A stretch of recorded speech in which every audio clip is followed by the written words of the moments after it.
주님 손에 맡겨드리니 나의 삶 주님께 주님 손이 나의 삶 붙드네 나 주의 것 영원히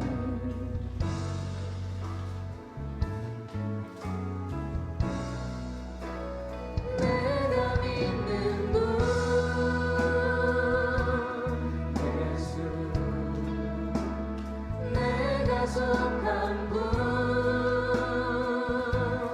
예수 삶의 이유 되시네 내 노래 되시네 내가 믿는 분 예수 내가 속한 분 예수 삶의 이유 되시네 내 노래 되시네 진실로 주와 함께 걸어가리라 주와 함께 걸어가리라 모든 길을 주실래 주 뜻 안에 예배 전에 주를 위한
오늘 종려 주일입니다.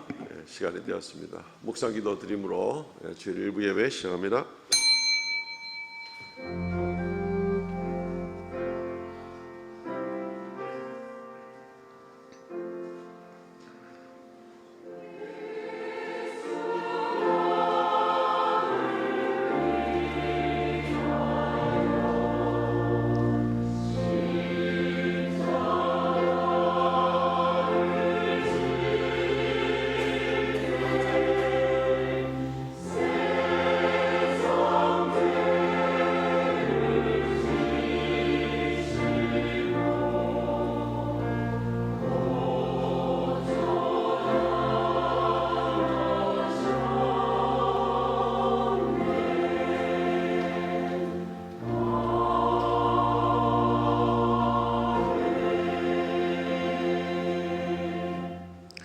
제9시쯤에 예수께서 크게 소리질러 이르시되 엘리 엘리 라마 사박다니 하시니 이는 곧 나의 하나님 나의 하나님 어찌하여 나를 버리셨나이까 하는 뜻이라.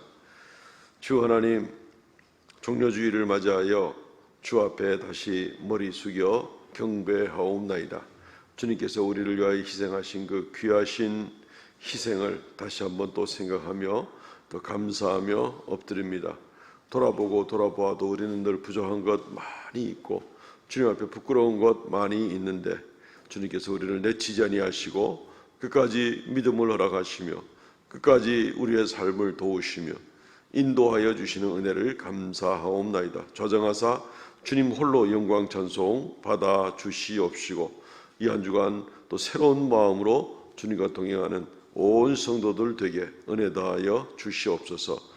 예배의 시종을 주 앞에 의탁하옵고 예수님 이름으로 기도하옵나이다. 아멘.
전능하사 천지를 만드신 하나님 아버지를 내가 믿사오며 그 외아들 우리 주 예수 그리스도를 믿사오니 이는 성령으로 잉태하사 동정녀 마리아에게 나시고 본디오 빌라도에게 고난을 받으사 십자가에 못 박혀 죽으시고 장사한 지 사흘 만에 죽은 자 가운데서 다시 살아나시며 하늘에 오르사 전능하신 하나님의 우편한 자 계시다가 저리로서 산자와 죽은 자를 심판하러 오시리라. 성령을 믿사오며 거룩한 공예와 성도가 서로 교통하는 것과 죄를 사하시는 것과 몸이 다시 사는 것과 영원히 사는 것을 믿사옵나이다. 아멘. 교독문 129번 종려주일 말씀들을 교독합니다. 시온에 따라 크게 기뻐할지어다. 보라, 내 왕이 내게 임하시나니 그는 공의로우시며 구원을 베푸시며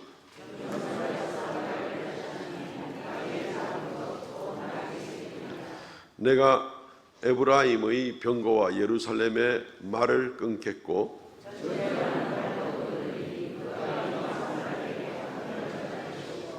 그의 통치는 바다에서 바다까지 이르고 앞에서 가고 뒤에서 따르는 무리가 소리 높여 이르되 주의 이름으로 오시는 이여 가장 높은 곳에서 호산나 하더라. 아멘.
살아서 역사하시는 하나님 아버지, 어린 양 예수 십자가에 못 박으심으로 인류 구원의 계획을 이루시는 하나님께 영광과 찬양을 드립니다.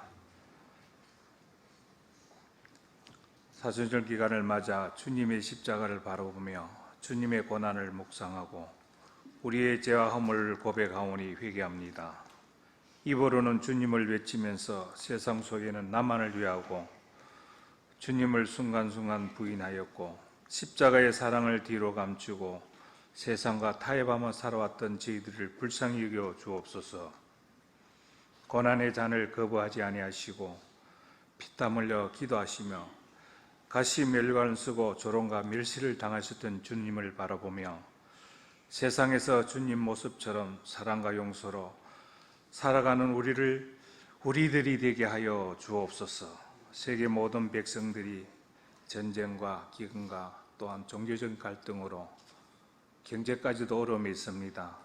하나님, 이 땅에 서로가 서로에게 대적하는 이념의 갈등이 없어지게 하시며 굶주림과 고통이 없어지며 악한 전염병에서 해방될 수 있도록 역사하여 주옵소서.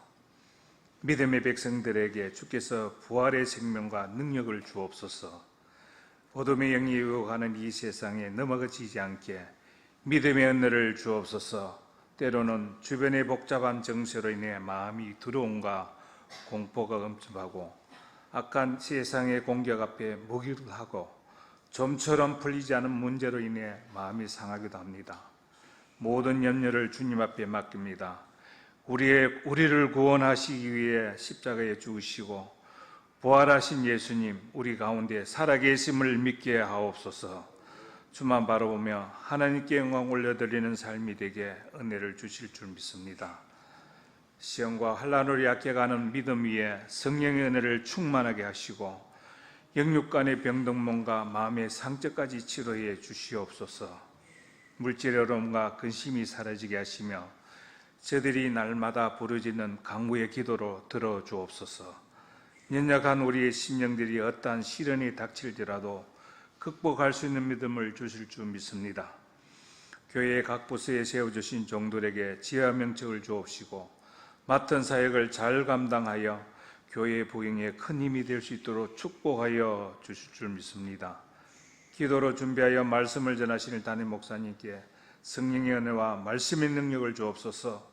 선포되는 말씀이 저희들의 위로의 평안을 주시며 말씀의 은혜의 역사 있게 하옵시고 주어진 사명을 잘 감당할 수 있도록 인도하여 주시옵소서. 찬양을 올려드립니다.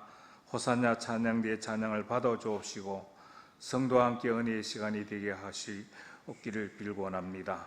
예배에 참여한 모든 성도에게 소망과 은혜를 내려주실 줄 믿사오며 우리를 죄에서 구원하신 예수 그리스도의 이름으로 기도합나이다. 아멘.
할렐루야, 감사합니다. 하나님 말씀 공독합니다. 마태복음 26장 36절 말씀입니다.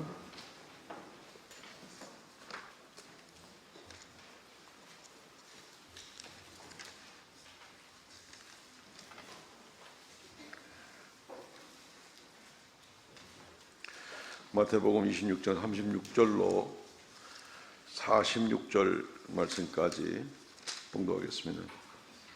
이에 예수께서 제자들과 함께 겟세마네라 하는 곳에 이르러 제자들에게 이르시되 내가 저기 가서 기도할 동안에 너희는 여기 앉아 있으라 하시고 베드로와 세베대의 두 아들을 데리고 가실새 고민하고 슬퍼하사 이에 말씀하시되 내 마음이 매우 고민하여 죽게 되었으니 너희는 여기 머물러 나와 함께 깨어 있으라 하시고 조금 나아가서 얼굴을 땅에 대시며 엎드려 기도하여 이르시되 내 아버지여 만일 할만하시거든 이 잔을 내게서 지나가게 하옵소서. 그러나 나의 원대로 마시옵고 아버지의 원대로 하옵소서 하시고 제자들에게 오사 그 자는 것을 보시고 베드로에게 말씀하시되 너희가 나와 함께 한 시간도 이렇게 깨어 있을 수 없더냐.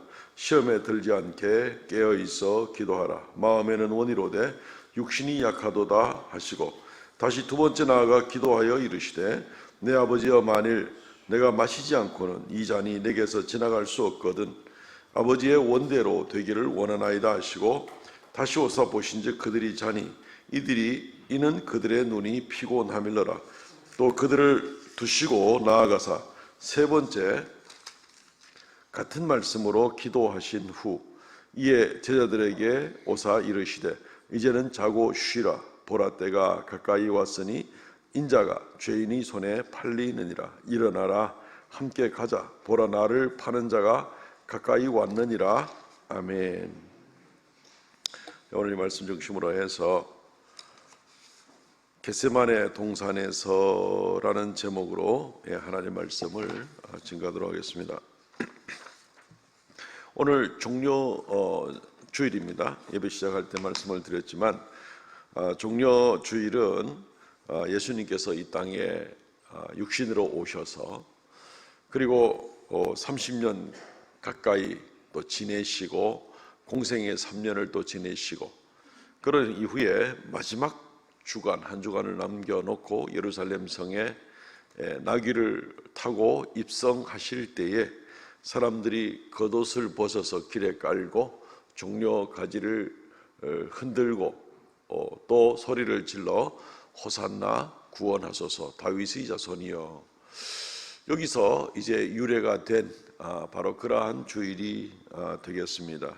이 주간 중에 이제 예수님은 예루살렘 성에 들어가셔서 하나님 말씀을 가르치시고 성전을 청결하게 하시고 그렇게 하고 결국은 이제 오늘 본문에 나오는 이 겟세마네 동산에는 제자들과 마지막 성찬을 나누신 이후에 겟세마네 동산에서 기도하십니다. 그리고 이 기도하시고 나서 예수님은 곧바로 겟세마네 동산에서 이제 그 현장에서 성전 제사장들이 보낸 그 성전 경찰들에게 묶여서 금과 뭉치로 범죄인 다루듯이 그렇게 해서 예수님은 잡혀가시는, 그렇게 해서 그 다음부터는 이제 대제사장의 직과 그리고 빌라도의 관청으로 끌려가서 부당한 재판을 받고 그리고 예수님이 십자가로 나아가는 바로 그런 모습이 되겠습니다. 그러니까 오늘 읽은 부분은 이 종려 주일 이후에 또 종려 주일 이 한 주간 중에서 제일 마지막에 일어난 그런 일들에 해당된다고 볼 수가 있겠습니다. 오늘 본문에 우리가 읽은 대로 주님께서 이 기도를 하는 가운데 굉장히 마음이 힘들어 하시는 그런 모습을 보게 됩니다.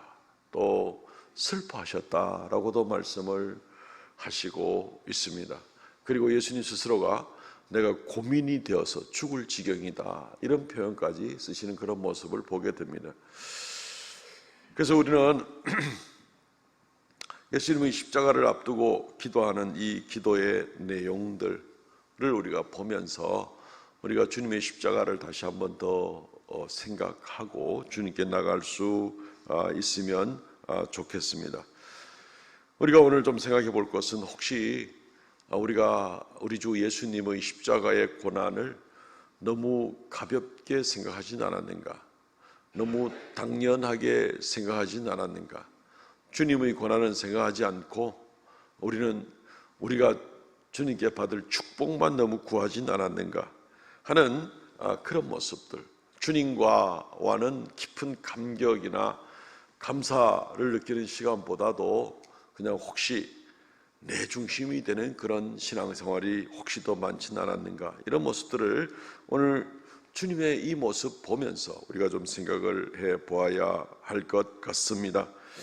주님의 십자가 사건이 우리에게 어떤 의미가 있는지, 아니면 좀 더 구체적으로 주님의 십자가를 앞둔 이 고민과 이 당부, 이 고통의 주님의 기도와 제자들에게 주는 이 당부는 우리에게 어떤 의미가 있는지를 좀 생각해 보기를 원합니다.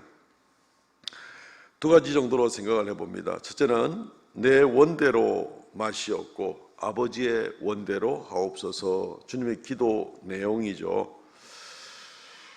주님께서 사실 이 겟세마네 동산까지 이르게 된 것은 가룟 유다의 배신으로 나중에 잡혀가시는 일로 시작을 하고, 또 그 이후에 십자가에 달리시고 죽으시고 하는 이런 모든 일들이 사실은 하나님의 처음부터의 그런 계획을 따른 일인 것은 맞습니다. 그 일을 위해서 하나님께서 그 아들을, 예수 그리스도를 이 땅에 보내셨고, 그리고 예수님은 이제 인간으로서도 동시에 신이면서 인간의 모습으로 사셨고, 백성들에게 하나님의 말씀을 가르치셨고, 복음을 전하셨고, 그분이 메시아임을 알리셨고, 이런 삶을 쭉 살아오셨습니다.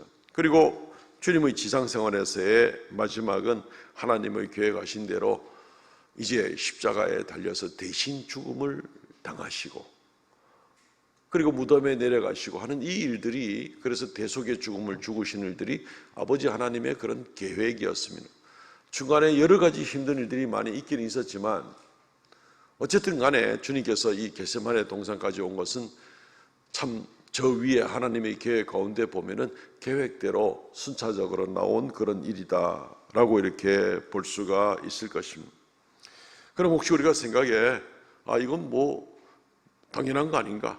절차대로 지금 쭉 계획한 대로 그렇게 진행돼 나오는 것 아닌가? 그런데 주님께서 왜 고민하실까? 왜 슬퍼하신다고 하실까? 왜 본인이 이렇게 힘든다고 하실까? 처음부터 그 계획 가지고 이 땅에 오셨고 지금 그 계획대로 지금 진행되고 있는데, 이렇게만도 생각할 가능성은 얼마든지 있습니다. 어쨌든 주님께서는 굉장히 고통을 하시고 고민 가운데 기도의 자리로 나가십니다. 오늘 읽은 말씀 26장 39절 말씀을 보겠습니다. 조금 나아가서 얼굴을 땅에 대시고 엎드려 기도하여 이르시되, 내 아버지여, 만일 할만하시거든 이 잔을 내게서 지나가게 하옵소서. 그러나 나의 원대로 마시옵고 아버지의 원대로 하옵소서 하고, 주님께서 간절하게 기도합니다. 이 기도가 얼마나 간절했던지 이 같은 기도를 드리는 모습을 누가복음에서 또 묘사하고 있는데, 누가복음 22장 44절에 보니 예수께서 힘쓰고 애써 더욱 간절히 기도하시니 땀이 땅에 떨어지는 핏방울같이 되었더라. 이 극심한 고뇌나 간절한 기원 등이 있을 때에, 또 이런 것들이 겹칠 때에 이 모세의 혈관이 파열되면 이런 일이 생길 수가 있다라고 이야기를 합니다. 땀샘 부근의 혈관이 터질 때에 이런 현상이 일어나게 된다는 것입니다. 주님께서 얼마나 큰 압박을 지금 받으면서 이 기도를 드리시고 계시는가, 우리가 충분히 알 수가 있습니다. 말씀을 드렸지만 주님께서는 심지어 고민하고 슬퍼하사, 예수님 지금 하나님 아버지의 뜻을 쫓아서 이까지 나오는데 지금 슬퍼하사, 고민하고 슬퍼하사, 낙심하듯이 슬퍼하는 건 내 힘으로 도저히 어쩔 수 없을 때, 낙심할 때 그때 슬퍼하고 울고 하는 일은 바로 그때 일어나는 그런 일이 되겠죠.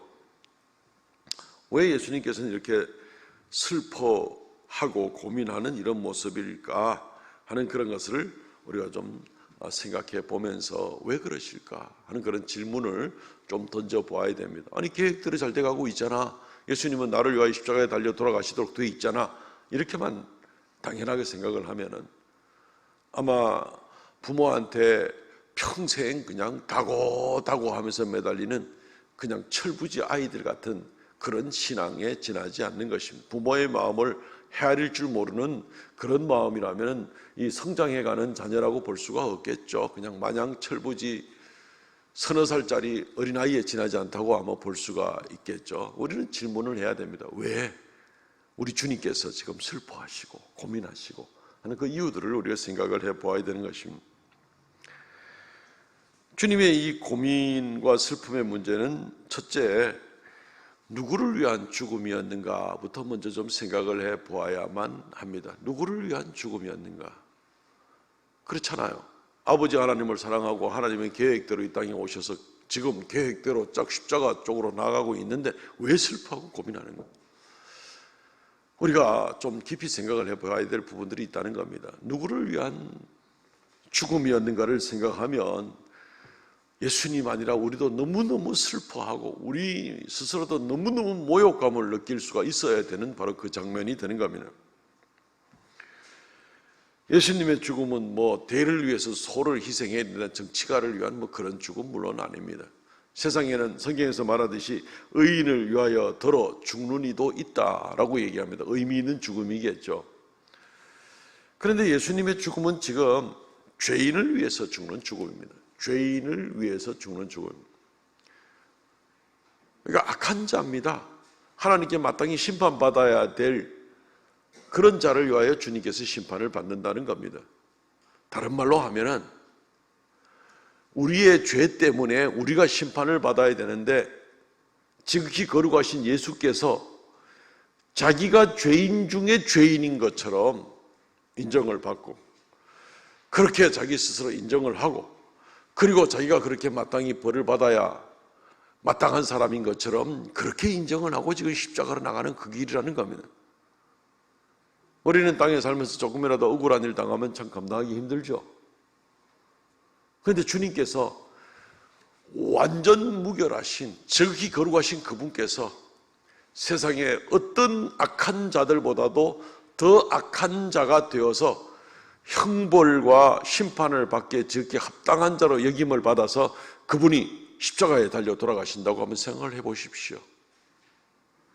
이것은 어떤 면에서는 굉장한 모욕감을 느낄 수밖에 없을 겁니다.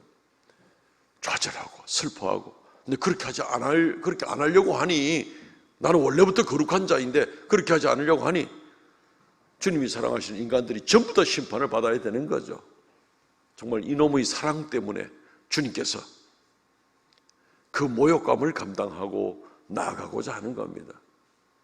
정말 지극히 거룩하고 지극히 완전하신 그분이 최악의 죄인인 것으로 취급을 받아 나가면서 본인이 거기에 대해서 마땅한 것처럼 여김을 받고 나가야 될 때 주님의 그 마음이 어땠을까? 얼마나 슬프고 얼마나 고민이 되고 정말 옷에 우리는 무슨 외출복에 얼룩이 하나 묻어도 외출 마치고 돌아올 때까지 찝찝한 게 우리들의 입장일 수도 있는데 그 완전하신 그분께서 최악의 죄인인 것처럼 지상의 모든 죄를 다 짊어지는 것처럼 그렇게 해서 죄인으로 여김을 받고 심판을 받게 되는 자리로 나갈 때 주님의 마음이 어떨까 하는 그 모습을 우리가 생각해 보아야 된다는 겁니다. 또한 주님의 이 슬퍼하심은 단순한 육체적 고통 때문이 아니라는 것을 우리는 생각해 보아야 됩니다. 주님이 완전한 육체를 가지고 오신 분이기 때문에 주님이 십자가에 달리시는 일마저도 이루 말할 수 없는 그런 고통을 느낄 수밖에 없습니다. 완전한 인간이기 때문에 이 손바닥 안쪽에 팔에 이 두 뼈 사이에 못을 박고 양쪽에 그리고 두 발은 이렇게 나란히 해서 옆으로 놓은 다음에 이쪽 복상시에서부터 저쪽으로 긴 못을 꿰뚫고 지나가서 다리를 옆으로 비틀고 그래서 십자가에 못을 박는 그런 형태입니다. 옷은 벌거 벗기우고 그 고통은 이루 말할 수가 없습니다. 여기에 못을 박는 이유는 여기에 못을 박아놓으면 체중 때문에 금방 찢어버리니까, 버려지니까 여기에 못을 박는다고 합니다. 로마 철학자들은 이런 모습들을 보면서 이것은 사람이 받을 형벌이 아니다, 너무너무 고통스러운 그런 일이다 라고 이렇게 이야기를 하는 것이죠. 마지막에 이 도저히 그래도 그 위에서 오래 버티면 큰 햄머를 가지고 무릎뼈를 깨가지고 무릎이나 다리 근육으로 도저히 체중을 지탱할 수 없도록 무릎뼈를 완전히 부셔버리면 그냥 그대로 쭉 주저앉으면서 이제 금방 버틴다 하더라도 금방 목숨을 잃어버릴 수밖에 없는 이 비참한 그러한 모습이 바로 십자가형입니다. 사람이 받을 벌이 되지 못한다라고 이야기를 할 그럴 정도입니다. 주님께서도 이 고통을 그대로 받으시는 거죠. 말할 수 없는 고통을 받으시는 겁니다. 그러나 그럼에도 불구하고 이 육체적 고통 때문에 너무 두렵고 너무 고통스러워서 주님이 무조건 슬퍼하고 고민하고 이렇게만 보기가 힘들 겁니다. 그 당시에 많은 사람들이 또 십자가형을 받은 사람들도 많이 있습니다. 얼마든지. 예수님 양편에 달린 강도들도 똑같은 그런 십자가형을 받았고, 심할 때는 로마 제국에 의해서 하루에 500명까지 십자가에 달리는 그런 형벌도 내려지기도 한 적도 있습니다. 주님이 슬퍼하고 고민하는 것은 이러한 말로 할 수 없는 육체적 고난보다도 더한 어떤 그러한 고민과 슬픔이 있는 겁니다. 그것은 무엇인가 하면은 십자가 위에서 주님께서 인류를 위하여 당하는 그 대속의 죽음, 대신 값을 치르는 그 죽음은 다른 말로 하면 그것은 하나님께 버림을 받는 심판이 되기 때문에 그렇습니다. 주님께서 십자가 위에서 외쳤죠. 오늘 예배 시간 시작하면서 읽어드린 말씀입니다. 엘리 엘리 라마 사박다니. 십자가 위에서 외친 말씀입니다. 나의 하나님 어찌하여 나를 버리셨나이까. 십자가 위에서 예수님은 하나님에게 버림을 받았습니다. 버림을 받을 수밖에 없죠. 죄에 대한 그 죄인이 아니지만 죄인을 위하여 죄인으로서 주님께서 이 형벌과 심판을 받으셔야 되니까, 하나님은 심판자로서 예수님은 심판을 당하는 자로서 또 나무에 달린 자가 저주를 받은 자라고 신명기 말씀에 나와 있는 것처럼 하나님 아버지께 저주받은 자로서 예수님이 지금 십자가에 달려 있는 겁니다. 예수님은 영원전부터 아버지 하나님과 하나가 되신 그런 삼위일체 하나님이십니다. 아버지 하나님과 단 한순간도 떨어져 본 적도 없고, 아버지 하나님과 뜻이 요만큼도 차이가 난 적도 없고, 늘 아버지 안에 예수 그리스도가 계시고 예수 그리스도 안에서 아버지가 계시고, 그 두 분의 그 연합, 삼위 하나님의 연합은 이루 말할 수 없는 그런 놀라운, 세상에 어떤 것도 비교할 수 없는 그런 사랑과 하나됨의 그런 관계로 지내오고 있습니다. 그런데 지금 십자가에서 이게 지금 분리가 되는 겁니다. 십자가에서 아버지는 아들을 저주하고 아들은 아버지에게 외칩니다. 어찌하여 나를 떠나셨습니까? 어찌하여 나를 버리셨습니까? 예수님의 말 그대로 한마디 한마디대로 아버지께 버림을 받은 것. 이 고통을 주님께서 지금 십자가 위에서 지금 당하고 있는 것입니다. 예수님 말씀하신 그대로입니다. 혹시 사랑하는 사람한테 버림받아 본 적이 있습니까? 사랑하는 가족에게 버림을 받아본 적이 있습니까? 정말 목숨만큼 사랑하는 그런 귀한 사람한테서 버림을 받아본 적이 있습니까? 고통이 심하셨겠죠. 슬펐겠죠. 힘드셨겠죠. 예수 그리스도께서 아버지로부터 버림을 받은 이 일은 사람의 그것과 비교할 수 없는 몇 백만 배, 몇 억 배 이상의 그 버림의 그 고통, 아버지와 단절됨의 그 고통을 주님께서 고백할 수밖에 없었던 바로 그 모습. 그게 지금 내다 보이면서 예수님께서 겟세마네 동산에서 슬퍼하고 고민하고 계시는 그 모습을 보게 되는 겁니다. 우리의 죄악이 예수 그리스도를 그의 아버지 하나님으로부터 버림받게 만드는 일이 바로 우리의 죄악이었다는 것입니다. 그리고 그것을 회복시키기 위해서 주님께서 친히 버림받는 자리로 나갔다는 겁니다. 또한 주님의 이 슬픔과 고민은 다른 방법이 없기 때문에 또 더구나 슬픔과 고민이 있게 되는 겁니다. 다른 방법이 있으면 좋았겠죠. 그럼 안 울어도 되겠죠. 너무 슬퍼하지 않아도 되겠죠.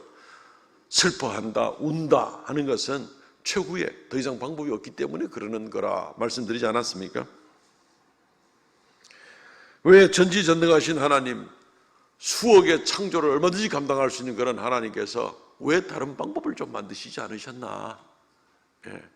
아니면은 천국의 주인이신 하나님께서 그냥 천국에 대충 들어와, 괜찮아, 내가 봐줄게, 이렇게도 할 수도 있을 텐데 왜 그렇게 하지 않았을까? 좀 쉬운 길들이 있을 텐데 왜 그렇게 하지 않았을까? 혹시 우리가 그렇게 생각할 수도 있겠죠. 그런데 그렇게 할 수도 없었던 것입니다. 예수님 말고 다른 대안이 없었는가? 예수님 말고 좀 다른 사람을 좀 어떻게 할 수는 없었겠네요. 그건 안 되죠. 왜냐하면 모든 인간은 다 죄인이기 때문에 자기 죄도 감당 못하는데 남의 죄를 대신해서 내가 벌을 받아주겠다는 것은 말이 되질 않기 때문에 인류에 다른 어떤 인간도 있을 수가 없었습니다. 다른 어떤 사람도 이 대속의 짐을 질 수가 없었습니다. 그리고 하나님께서 그냥 대충 들어와, 천국에 다 내가 창조한 인간인데 내가 만든 천국에 뭐 좀 들어와 살면 어때? 그럴 수 있어? 그럴 수도 없었습니다. 왜요? 하나님은 의로우신 분이시잖아요. 완전한 천국에 더러운 죄인들이 득실득실거리는 죄의 모습으로, 죄를 해결하지 않고 죄의 모습으로 그대로 천국에 들어가게 될 때 거기가 천국입니까? 지옥입니까? 천국이 되지 못하는 겁니다. 하나님 만드신 천국은 지극히 거룩하고 완전한 것이 바로 천국이 되어야 되기 때문에 이 죄 문제를 해결하지 않을 수도 없는 겁니다. 다른 방법이 없는 겁니다. 그러니까 주님께서 자기의 아들을 보내셔서, 완전하신 자기의 아들을 보내셔서 우리를 위하여 대신 죽게 하시고, 그래야 우리의 죄 문제를 완전하게 해결하시고 우리를 의롭다 인정해 주시고, 그래서 의인들이 들어가는 천국으로 우리를 이끌어 주시는 이 하나님의 구원의 섭리, 우리가 잘 알고 있지 않습니까? 다른 방법이 없습니다. 다른 길이 없습니다. 그래서 예수님께서 고민하고 슬퍼하고 그리고 기도하시면서도 아버지여, 할만하시거든 이 잔을 내게서 지나가게 하옵소서. 그러나 내 뜻대로 마옵시고 아버지의 뜻대로 하옵소서. 주님의 이 기도, 고민의 이 기도를 우리가 좀 깊이 생각해 보면 정말로 우리가 주님 앞에 고개를 들고 살 수가 없을 정도의 우리는 부끄러움을 느껴야만 됩니다. 왜? 주님이 왜? 나 때문에, 우리 때문에, 우리 성도들 때문에, 우리를 성도라고 불러주기 위해서 그렇게 해서 주님께서 이 피할 수 없는 이 고난의 길을 가지 않았습니까?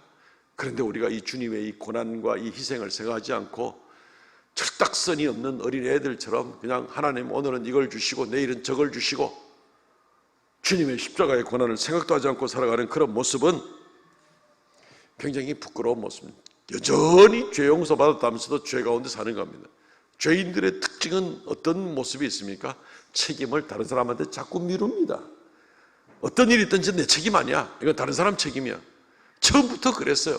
아담과 하와가 범죄하고 나니까 하나님께서 하와에게 심판을 내리니까 하와가 뭐라고 그럽니까? 저 뱀 때문에 내가 꼬시켜서 이렇게 됐습니다. 아담에게 묻습니다. 네가 왜 이렇게 했느냐?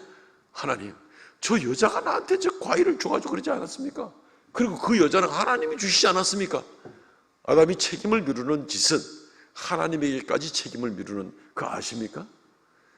자기의 책임을 지지 않으려고 온갖 자기는 허위로 의로워지려고 하면서 자기의 죄를 억지로 덮고 넘어가려고 하는 이게 인간 죄인들의 특징들입니다. 우리는 뭐 어떻게 살아왔는지 모르겠습니다. 주님께서는 주님이 막상 책임지지도 않아야 될 모든 것을 완전하게 만들어주고 바르게 살라고 이렇게 준비를 다 해주었는데도 자기들 스스로 죄에 빠진 인간을 심판하는 것 외에는 뭐 다른 이유가 없는 그런 하나님인데도 불구하고 주님은 오히려 거기에 대해서 무한대의 책임을 느끼시는 것 같습니다. 자기 아들을 보내시는 그 일을 통해서 그 아들을 죽여서라도 이 사람들을 사랑하시는 그런 주님의 모습을 보게 되는 것입니다. 오늘 이후로 우리가 이 주님의 이 고난의 기도, 주님의 이 고민하는 기도를 좀 생각하면서 이 한 주간을 살았으면 좋겠습니다. 그리하여 주님의 고난을 좀 더 깊이 생각하고 내 자신을 좀 더 돌아보고 그리고 좀 더 주님께 감사하고 겸허하게 머리를 숙이고 그리고 주님을 그렇게 높이고 찬양하며 그렇게 나갈 수 있었으면 좋겠습니다. 두 번째, 시험에 들지 않게 깨어 기도하라는 메시지를 오늘 우리 본문이 우리에게 주고 있습니다.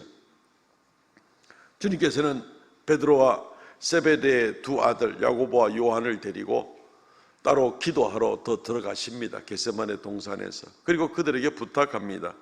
26장 38절 말씀에 이에 말씀하시되 내 마음이 매우 고민하여 죽게 되었으니 너희는 여기 머물러 나와 함께 깨어 있으라. 깨어 있으라는 얘기는 그냥 뭐 잠만 자고 있지 말라는 얘기가 아니라 나와 함께 깨어 있어 기도하라 라고 말씀하시는 겁니다. 마태복음 26장 40절로 41절 말씀에 갔다 오니 제자들이 자고 있는 겁니다. 그래서 1시간도 깨어 있을 수 없더냐라고 얘기하고 41절에 시험에 들지 않게 깨어 기도하라. 마음에는 원이로되 육신이 약하도다 하시고 라고 주님께서 말씀하십니다. 그리고 나서 좀 있다가 기도하고 돌아오니 제자들이 또 잡니다.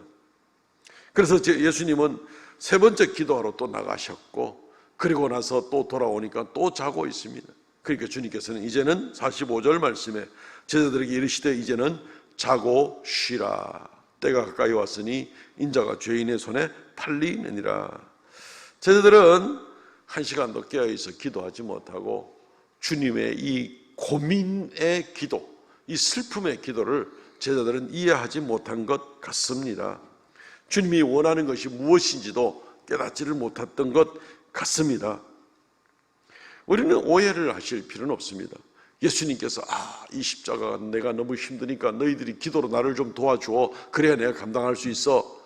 주님께서 기도의 능력이 모자라서 내 혼자 기도 힘으로는 약하니까 기도해줘 이랬을 거라고는 오해를 하지 않았으면 좋겠습니다.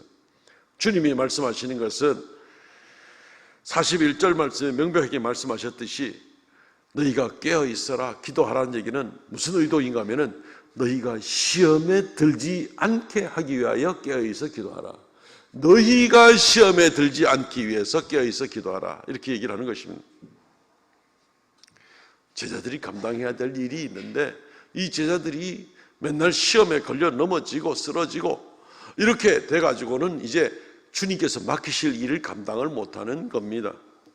사실 예수님께서는 이 십자가 짐을 지고 나서 구원의 기초를 완전하게 만드신 다음에 부활 승천하시고 하시면서 제자들에게 지상에 있는 교회를 세울 것을 명령을 하시고 복음을 전할 것을 명령을 하십니다. 그런데 그것을 제자들에게 맡깁니다. 물론 예수께서 영으로 제자들과 함께 하셔서 도와주시지만 앞서서 이 일을 감당해야 될 것은 제자들이 이 일을 감당해야 되는 겁니다. 그 제자들이 준비가 되어 있어야 되는 겁니다. 시험에 들지 않게 깨어있어 기도하라. 영적으로 든든히 서서 이 일을 준비하라는 것입니다. 하룻밤도 시험을 감당하지 못해서 베드로는 그날 밤에 예수님을 3번이나 부인했습니다. 시험에 들어도 단단히 들었는 거죠.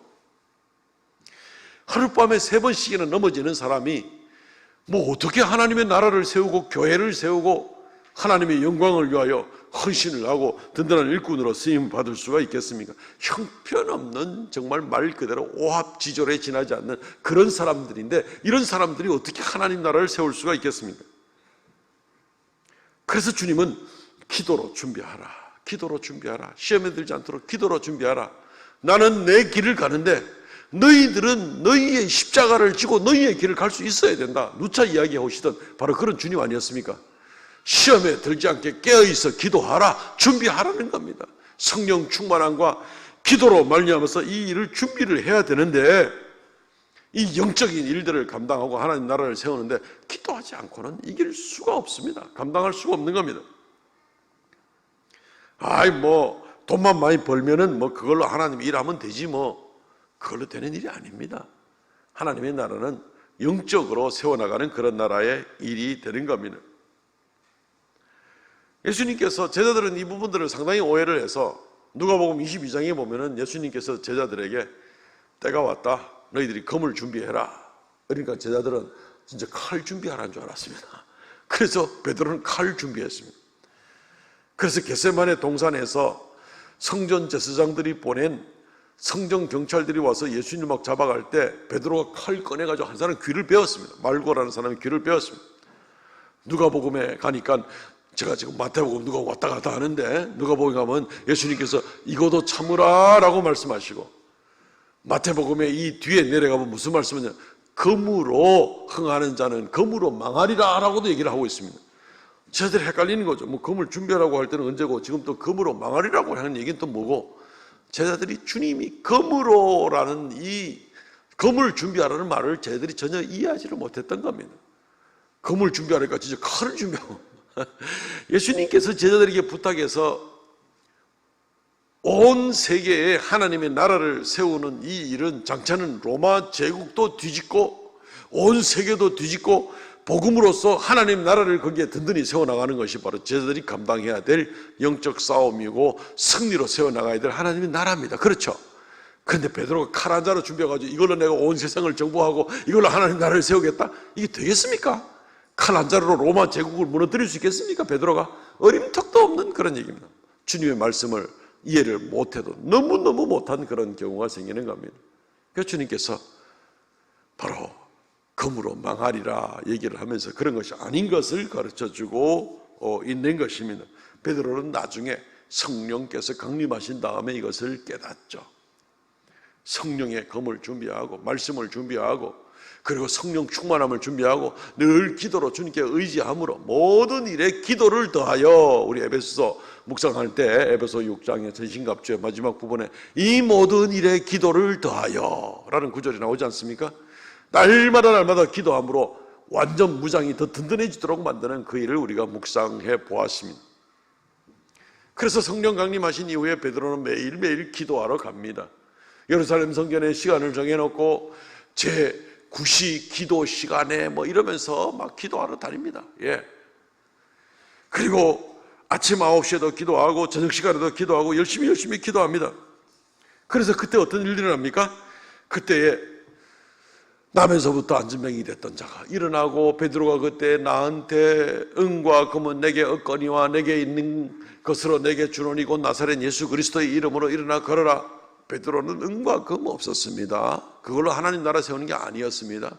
베드로는 그때 금을 들고 다니지는 물론 않았습니다. 오직 기도함으로, 오직 예수 그리스도의 이름으로 그 일들을 준비하고, 결국 초대교회가 3,000명씩 5,000명씩 모이고 고난을 받아서 흩어지면 또 3, 4, 5 흩어진 자리에서 또 작은 교회들을 세워나가고 하는 그런 일들을 우리가 사도행전 말씀에서 보고 있는 것입니다.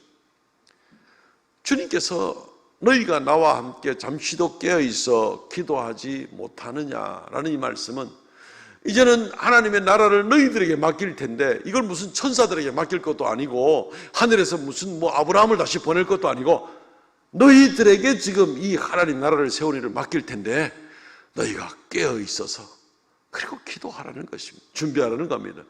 그리고 그 기도할 때 뭘 먼저 생각하면서 기도해야 됩니까? 예수님의 고민하는 그 기도, 예수님의 슬퍼하면서 그 기도, 그 길 아니면 방법이 없다는 것을 제자들이 분명히 보고 깨달았기 때문에 그것을 생각하면서 그렇게 기도로 준비하라는 것입니다. 사랑하는 성도 여러분, 우리 인생의 남은 날들을 잘 생각해 보시기를 바랍니다. 우리와 함께 예배를 드리던 분들이 한 분 한 분 때가 이름에 하나님의 부름을 받아 가시고 계십니다. 때가 되면 또 우리 순서도 오겠죠. 우리 각자의 순서도. 그때 주님 앞에 설 때에 주님 말씀하신 대로, 주님이 내게 맡겨주신 그 사명대로 내가 깨어있어서 열심히 이 일을 감당하다가 주님께 나왔습니다. 그때 가서 주님께서 내가 너한테 그렇게 부탁을 했는데 너는 인생을 살면서 그래 한시도 나와 함께 깨어있어서 준비하지 못하고 그렇게 맨날 시험에 들어가지고 헤매다가 그러다가 이제 왔느냐? 라고 이야기를 만약에 하신다면 어떻게 그 대답을 감당하시겠습니까? 사랑하는 성도 여러분, 세상의 무기들을 가지고 우리가 하나님 나라를 세울 수 있거나 시험에 이길 수 있는 것이 아닙니다. 믿음으로 기도로 주님께 달려나가시기를 바랍니다. 이번 한 주간 특별히 내일 아침부터 특별 새벽 기도회를 닷새 동안 진행을 하고 있습니다. 기도의 자리에 나오시기 바랍니다. 1년 내내 새벽 예배 못 나오는 분들도 이때는 좀 나오실 수 있으면 좋겠습니다. 우리의 남은 생을 승리하면서 주님의 십자가의 고난을 더 깊이 생각하면서 그것을 이해하면서 그리고 내게 주어진 명령을 잘 감당하기를 원합니다. 능력을 얻기를 원합니다. 기도로 그 힘을 얻어 나갈 수 있는 그런 우리가 될 수 있으면 좋겠습니다. 도로 통제가 오늘 있다 그랬는데 지금 이 시간에 벌써 도로 통제 다 끝났습니다. 다 끝났습니다. 내일 아침에 도로 통제될 일이 없습니다. 나오시기 바랍니다. 말씀을 맺겠습니다. 오늘 말씀을 통해서 우리가 겟세마네 동산에서 뭘 보고 계십니까? 겟세마네 동산에서 주님의 고민하고 슬퍼하시며 십자가를 준비해 나가는 그 모습을 우리가 보게 되었습니다. 죽음으로 나가더라도 아버지의 뜻을 이루기를 원하시는 예수 그리스도의 모습을 보게 되는 겁니다. 피할 수 없는 반드시 나가야 될 그 길을 주님이 감당하고 계십니다. 그리고 주님께서는 우리에게 부탁하십니다. 최초의 인간은 실패했습니다. 아담과 하와에게 모든 것을 맡기고 이 동산을 경작하고 잘 보호하고 잘 관리해라, 여기에 하나님 이름이 높아지도록 해라 하는데 그들은 도둑놈들이 되어서 하나님의 금지한 것을, 과실을 따먹고 그리고 하나님보다도 마귀의 말에 더 귀를 기울여서 결국은 에덴 동산에서 쫓겨나는 그런 최초의 인간들을 보게 되었으며, 주님은 십자가의 은혜로 말미암아 우리를 다시 하나님의 자녀로 삼아주시고 다시 우리에게 맡깁니다. 하나님 나라를 잘 관리하시고 잘 세워나가시고 하나님 우리에게 맡긴 사명들을 잘 감당하십시오. 깨어있어서 한 시간으로도 기도하며 주님께 나가는 여러분들이 되기를 바랍니다. 오늘 주님께서 이 말씀을 우리에게 해주시고 계시는 것입니다. 우리도 주님과 같은 그런 기도를 드릴 수 있으면 좋겠습니다. 하나님 내 원대로 마시고 아버지의 원대로 내게 이루어지기를 원합니다. 나의 마음과 생각을 지켜주십시오. 나는 주님과 함께 깨어있어 기도하며 주의 나라를 준비하기를 원합니다. 이러한 각오를 가지고 이 한 주간 주님 앞에 열심히 예배하며 나갈 수 있는 저와 여러분들 되시기를 주의 이름으로 축원드립니다. 아멘. 통성을 같이 한번 기도하겠습니다. 주님의 고민을 생각하면서 주여 나를 받아 주소서, 주여 영광 받아 주소서, 주여 우리를 새롭게 하여 주시옵소서. 통성으로 기도합니다. 주 하나님 은혜를 감사합니다. 모든 연약한 가운데서 정말 이 세상의 삶으로 말미암아 허겁지겁 헤매는 가운데 우리가 주님의 고난과 주님의 슬픔과 주님의 고민을 이해하지도 못하고 그 사랑에 감사하지도 못하고 주님께 영광 돌리지도 못하고 허겁지겁 인생 살면서 형편없는 인생을 살아가는 그런 우리 자신들을 돌아보게 됩니다. 하나님이 은혜와 긍휼을 넣어 주시옵시고 불쌍히 여기시고 말씀 가운데 우리를 더욱 새롭게 하여 주시오며 이제는 내 뜻대로 마옵시고 내 원하는 대로 마시고 아버지의 원하는 대로 내게 이루어지며 아버지의 뜻을 쫓아 끝까지 선한 길을 잘 감당하는 그런 우리가 되도록 주여 지키시고 주여 은혜를 더하여 주시기를 간절히 바라옵고 원하옵나이다. 아버지 하나님 나와 함께 한 시간도 깨어서 기도할 수 없더냐. 주님께서 책망하시던 그 말씀을 생각하며 우리는 기도하며 믿음으로 하나님 앞에 준비되어가는 그런 우리가 되도록 은혜 더하여 주시옵소서. 주여 역사하여 주시옵소서. 주여 긍휼을 더하여 주시옵소서. 아버지 하나님의 은혜를 더하여 주시옵소서. 역사하여 주시옵소서.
주님, 우리 주님께서 겟세마네 동산에서 눈물로 피땀으로 기도하며 고민하는 그 기도를 우리가 이해하게 하시고 우리의 마음으로 느끼게 하시고 그 주님을 따라서 우리의 남은 길을 잘 감당하도록 은혜 더하여 주옵소서. 이 시간도 주의 은혜 감사하여 우리에게 주신 모든 소득의 10의 1조를 주 앞에 예물로 드리고 또한 감사 예물을 드리고 정한 예물을 자원하여 올리오니 하나님께서 연락하여 주시고 하나님 영광 받아 주시며 하나님 귀한 생명의 역사, 주의 이름이 존귀하게 되는 역사가 나타나게 하여 주옵소서. 드린 손길마다 주께서 그 믿음을 보시고 땅에 사는 동안 더욱 신실하여 주님과 동행하며 주님께서 붙들어 주시는 놀라운 역사가 넘치게 하여 주시옵소서. 땅에 사는 동안 부족함이 없도록 하나님께서 공급하여 주옵소서. 주님이여 머리 숙여 예배합니다. 사랑하는 성도들의 가정마다 이 한 주간도 이루 말할 수 없는 하나님의 동행하심과 축복의 은혜가 넘치게 하여 주시고 특별히 이 한 주간은 주님을 깊이 생각하며 주님의 고난을 생각하며 주 앞으로 더 가까이 나가는 모든 성도들 되도록 은혜 베풀어 주옵소서. 예수님 이름으로 기도합나이다. 아멘. 지금은 우리 주 예수 그리스도의 은혜와 아버지 하나님 극진하신 사랑과 성령의 교통하심과 새롭게 하심의 역사가 이 시간 머리 숙여 경배하는 하나님의 거룩한 백성들에게 영원토록 함께 있을지어다. 아멘.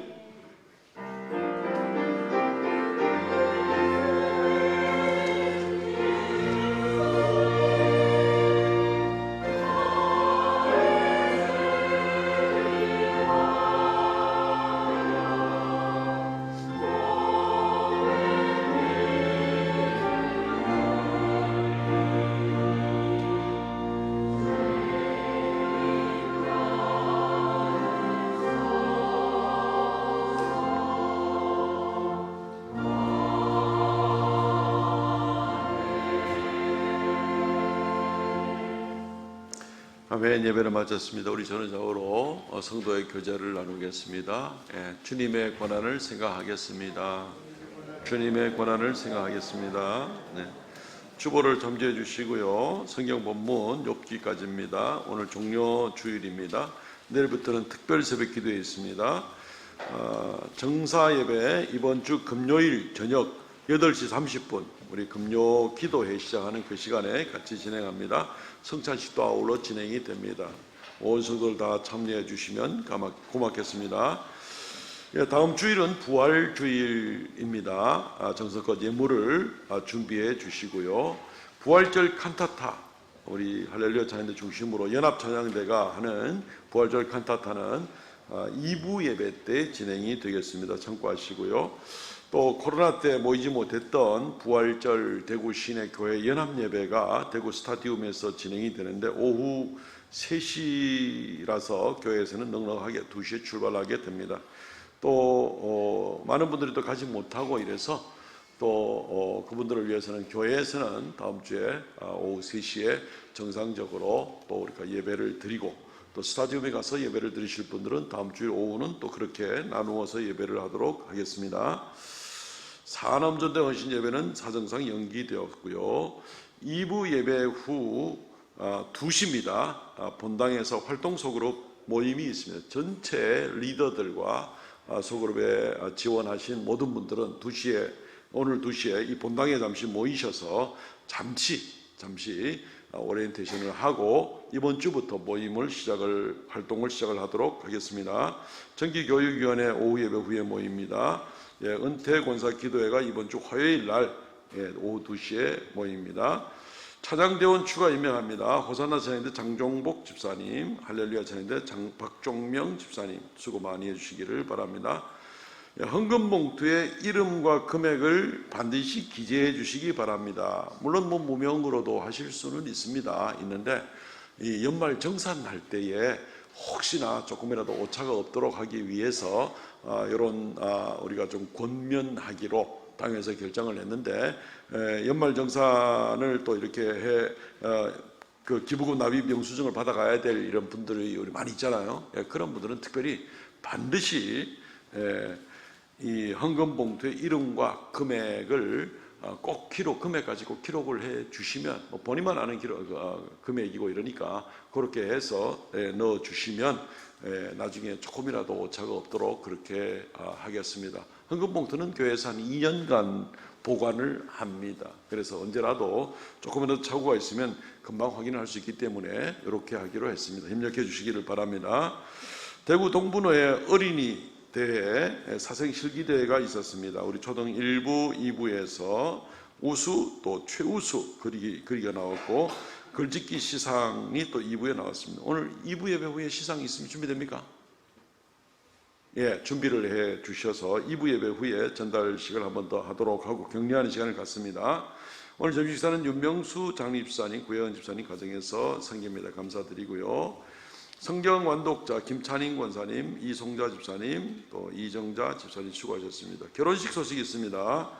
우리 윤서영 장로님 가정의 장녀 윤현아 양의 결혼식이 이번 토요일 날 있습니다. 우리 윤서영 장로님이 어른 되는 날입니다. 어른, 장인 어른 되는 날입니다. 예, 이번 토요일인데 11시 반입니다. 교회에서는 10시 반에 출발하도록 하겠습니다. 장소가 인터블고 호텔 그 엑스코에 있는 엑스코 인터블고 호텔이기 때문에 시간이 좀 걸려서 우리가 미리 좀 출발하도록 그렇게 하겠습니다. 예, 우리 일어나서 이제 패송 부르도록 하겠습니다.